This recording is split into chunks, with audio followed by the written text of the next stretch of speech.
leaving you. We have 47 cases and 8 deaths as of 5 this afternoon. It's a weekend. These numbers might be low. People are staying home for a couple of days, see if they get any better.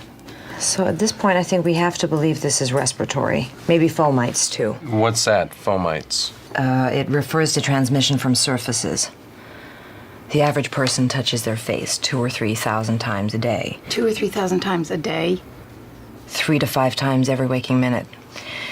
In between, we're touching doorknobs, water fountains, elevator buttons, and each other. Those things become fomites. Is this something we want to release to the press, respiratory and fomites? And how's the public going to react to that? It's hard to say. Plastic shark in a movie will keep people from getting in the ocean, but a warning on the side of a pack of cigarettes... We're going to need to walk the governor through this before we start to freak everybody out. I mean, we can't even tell people right now what they should be afraid of. We tried that with swine flu, and all we did was get healthy people scared. It's the biggest shopping weekend of the year. I think we need to consider closing the schools down. And who stays home with the kids? People that work at stores, government workers, people that work at hospitals. When will we know what this is? What causes it? What cures it? Things that keep people calm. What we need to determine is this. For every person who gets sick, how many other people are they likely to infect?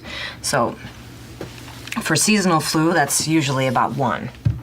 Smallpox, on the other hand, it's over 3.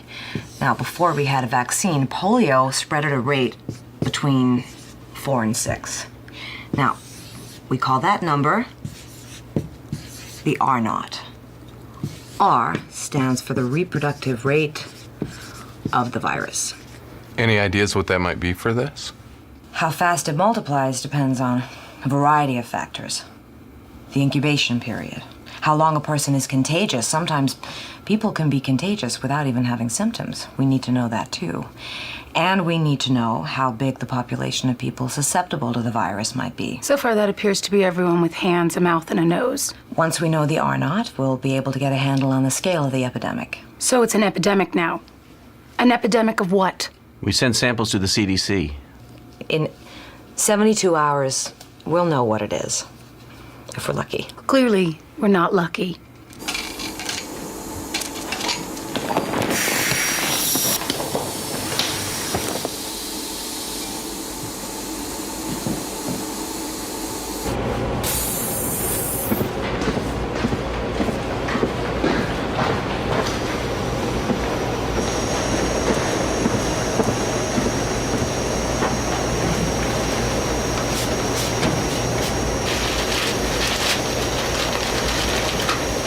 What do we got? A young woman in Minnesota recently traveled to China. Son also died. As of this morning, 87 cases, 15 deaths. Did you have a good Thanksgiving? I worked. You?